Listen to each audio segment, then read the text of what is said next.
मंगलम भगवान विष्णु मंगलम गरुड़ध्वज मंगलम पुंडरीकाक्ष मंगलाय तनोहरि। हे मंगलमय, हे गरुड़ध्वज को धारण करने वाले, हे कमल नयन,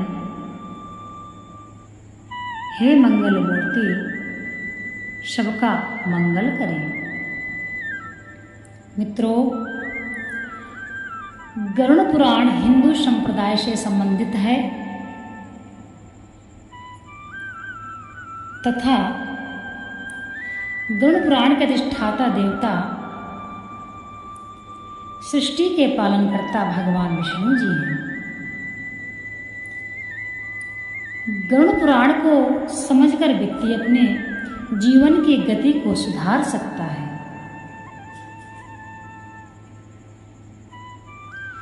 आज हम बताएंगे मृत्यु कितनी प्रकार की होती है तथा मृत्यु कैसे होती है। भगवान बता रहे हैं मृत्यु 3 प्रकार की होती है। हर व्यक्ति मृत्यु से डरता है, क्योंकि यदि मान लीजिए अगर हमें किसी शहर में जाना होता है तो हमको उसका रास्ता मालूम होता है, वहाँ पे हमको कहाँ रहना है, कैसे रहना है, और जहाँ भी हमको जाना है, जहाँ भी हमको रहना है, वहाँ सब हमारे परिचित हैं और हमारे जानने वाले हैं, इसलिए हम भयभीत नहीं रहते हैं। परंतु मृत्यु के बाद हमको जहाँ जाना है, ना तो हमें उसका रास्ता मालूम है और ना हमारे किसी साथी संघातियों ने देख रखा है, तथा ना ही हमें कोई जानने वाला अर्थात हम जिसको जानते हों या हम जिससे पहले मिल चुके हों वैसा कोई हो, इसलिए व्यक्ति भयभीत रहता है।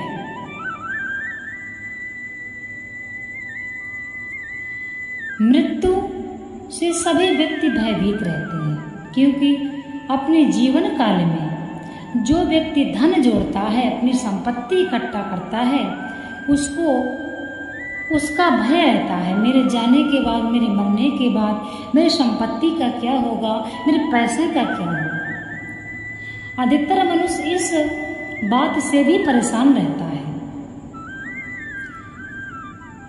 तो श्री गरुड़ पुराण के अनुसार मृत्यु 3 प्रकार की होती है। पहली स्वाभाविक मृत्यु, दूसरी आकस्मिक मृत्यु तथा तीसरी अकाल मृत्यु। स्वाभाविक मृत्यु किसे कहते हैं? यदि किसी का जीवन निर्धारित समय तक है, जैसे मान लीजिए किसी का जीवन 60 साल है, वह 60 साल जी के मरता है, तो उस व्यक्ति के मृत्यु में ऐसा कोई संशय नहीं रहता है कि वह कितने दिन तक भटकेगा यदि उसके कर्म अच्छे हैं। स्वाभाविक मृत्यु का मतलब है जितने दिन की आयु होती है उससे पहले वो नहीं मर सकता है, तथा अपने आयु के निर्धारित समय पर ही व्यक्ति मरता है। दूसरी मृत्यु है आकस्मिक मृत्यु, जैसे किसी को खूंखार जानवर ने खा लिया, किसी व्यक्ति का एक्सीडेंट हो गया, किसी व्यक्ति को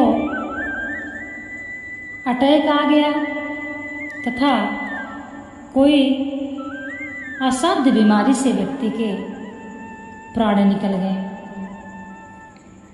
इसे कहते हैं दोस्तों आकस्मिक मृत्यु। आकस्मिक मृत्यु यदि हो जाती है, मान लीजिए किसी व्यक्ति की आयु 80 साल है तथा शरीर में कोई बाधा लग गया,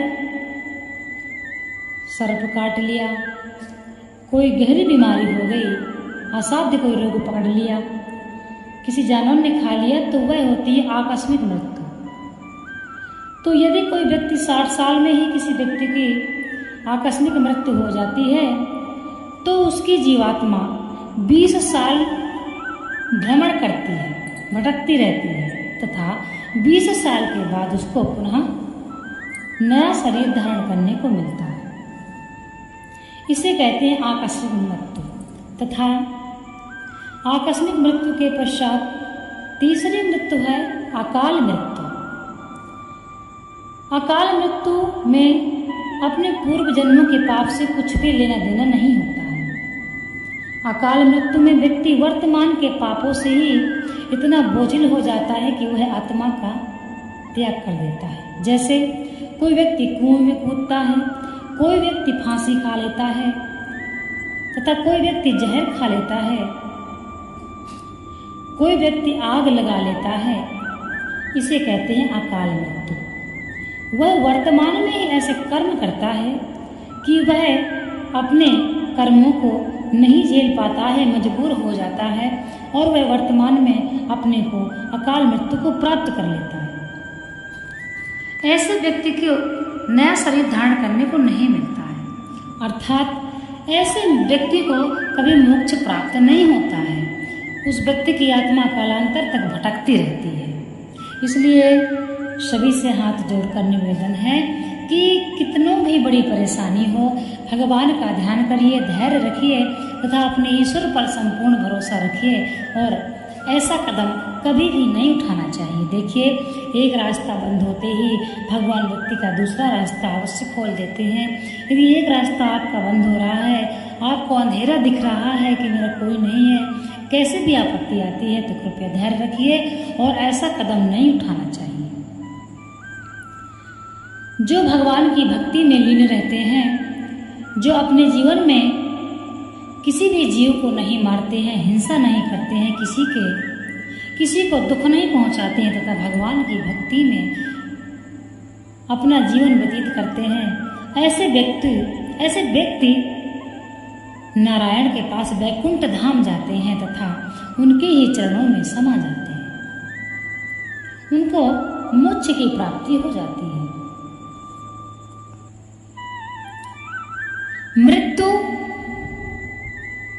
यदि व्यक्ति को पहले से पता हो कि मुझे किस योनि में जाना है, कुत्ता, बिल्ली, शेर, चीता, बाघ, घोड़ा, हाथी, गाय, भैंस, बैल, किस योनि में जाना है, यदि उसको यह बात पता हो तो वह निश्चिंत रहे और निश्चिंत अपनी मृत्यु को प्राप्त हो। परंतु उसको यह बात पता नहीं होती है, इसलिए वो मरते वक्त परेशान हो जाता है, भयभीत हो जाता है।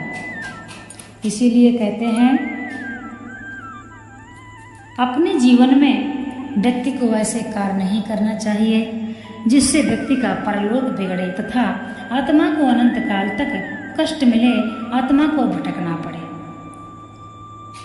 श्री महागरुड़ पुराण के अनुसार व्यक्ति अपने जीवन की गति को सुधार सकता है।